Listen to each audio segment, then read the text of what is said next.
Hello friends, welcome back to my channel. বন্ধুরা, আপনারা জানেন যে গতকাল 4ই জুন ভারতীয় লোকসভা ইলেকশন 2024-এর ফলাফল ঘোষণা হয়ে গেল। সেই ফলাফল অনুযায়ী আবারও এনডিএ জোট সরকার করতে চলেছে, যদিও বিজেপি এককভাবে সংখ্যাগরিষ্ঠতা লাভ করতে পারেনি। এনডিএ জোট ছাড়া বিজেপির পক্ষে আর সরকার গঠন করা সম্ভব নয়। যদিও এবার প্রধানমন্ত্রী নরেন্দ্র মোদী বারবার বলেছিলেন 400 পার, কিন্তু তিনি 300-তে পৌঁছাতে পারলেন না। তবে যাই হোক, এবারে লোকসভা ইলেকশনে পাখির চোখ ছিল পশ্চিমবঙ্গ, কারণ পশ্চিমবঙ্গে যতগুলো জনসভা কেন্দ্র সরকার তরফ থেকে করা হয়েছে, অন্য কোনো রাজ্যে সেই জনসভা করা হয়নি। এর পশ্চিমবঙ্গে 42টি আসনের মধ্যে কে কতগুলি জয়লাভ করলো, কার দখলে কতগুলি আসন গেল, তা এক নজরে দেখে নিন। পশ্চিমবঙ্গে 42টি আসনের মধ্যে কুচবিহার কেন্দ্রে জয়ী টিএমসি প্রার্থী জগদীপ বাসুনিয়া, জঙ্গিপুর কেন্দ্রে জয়ী টিএমসি প্রার্থী খলিলুর রহমান, বহরমপুর কেন্দ্রে জয়ী টিএমসি প্রার্থী ইউসুফ পাঠান, তিনি তার প্রতিদ্বন্দ্বী অধীর রঞ্জন চৌধুরীকে বিপুল ভোটে পরাস্ত করেন।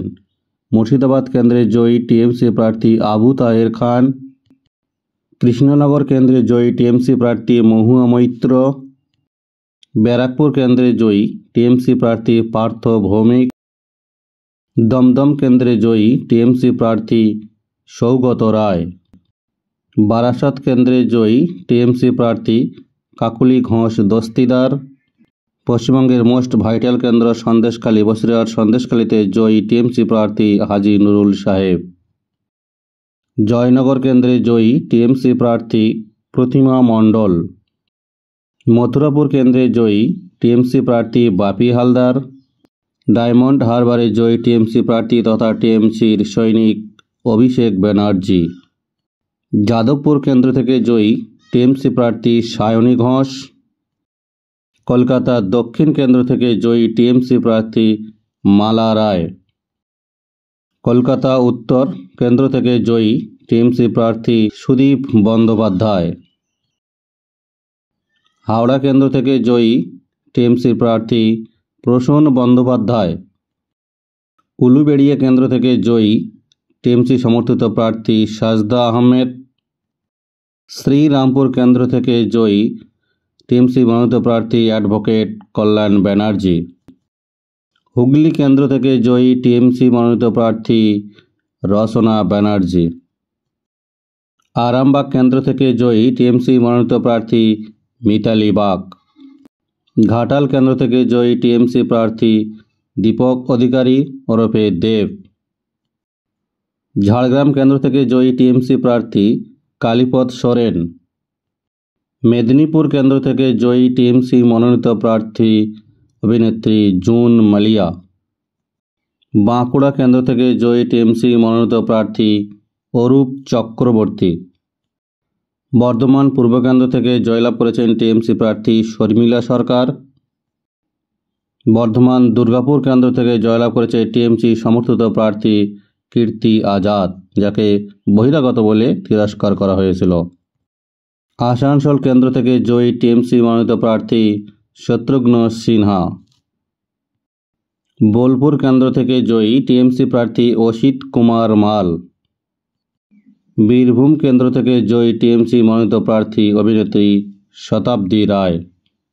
বন্ধুরা, তাহলে দেখতে পেলেন যে পশ্চিমবঙ্গে 42টি আসনের মধ্যে 29টি আসনে জয়লাভ করে টিএমসি মনোনীত প্রার্থীরা। এবার দেখা যাক বিজেপি কতগুলি আসন জয়লাভ করে।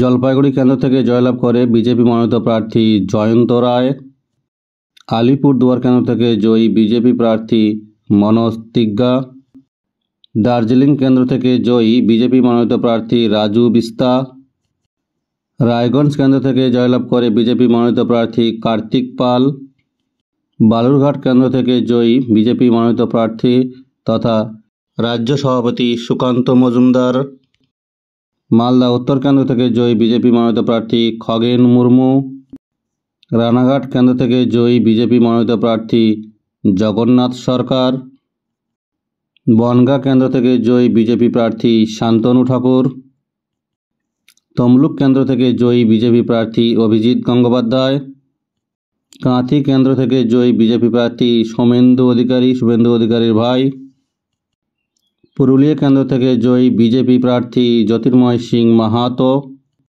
বিষ্ণুপুর কেন্দ্র থেকে জয়ী বিজেপি প্রার্থী সৌমিত্র খাঁ। তাহলে আপনারা দেখতে পেলেন পশ্চিমবঙ্গে 42টি আসনের মধ্যে এই 12টি আসনে জয়লাভ করেছে বিজেপি প্রার্থীরা।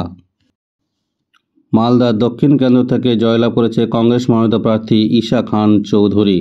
তাহলে বন্ধুরা আপনারা দেখতে পেলেন যে পশ্চিমবঙ্গে 42টি লোকসভা আসনের মধ্যে টিএমসি জয়লাভ করে 29টি, বিজেপি জয়লাভ করে 12টি এবং কংগ্রেস 1টি। যদিও সিপিএম কিন্তু খাতা খুলতে পারেনি, অন্যান্য শরিক দলগুলোরাও কেউ খাতা খুলতে পারেনি। বিভিন্ন সংবাদ মাধ্যম থেকে যে সমীক্ষা দেখানো হচ্ছিল যে পশ্চিমবঙ্গে 42টি আসনের মধ্যে বিজেপি 20 থেকে 22টি আসন পেতে পারে, সেই সমীক্ষা কার্যত ভুয়ো প্রমাণিত হলো। তাহলে পশ্চিমবাংলা কি মোদি গ্যারান্টি কাজ করলো না, নাকি পশ্চিমবঙ্গের সাধারণ মানুষের টাকা আটকে রাখাই বা বাংলাকে বঞ্চনা করাই কাল হয়ে দাঁড়ালো? সন্দেশ খালো ইস্যুও কি শেষ পর্যন্ত বুমেরাং হয়ে গেল?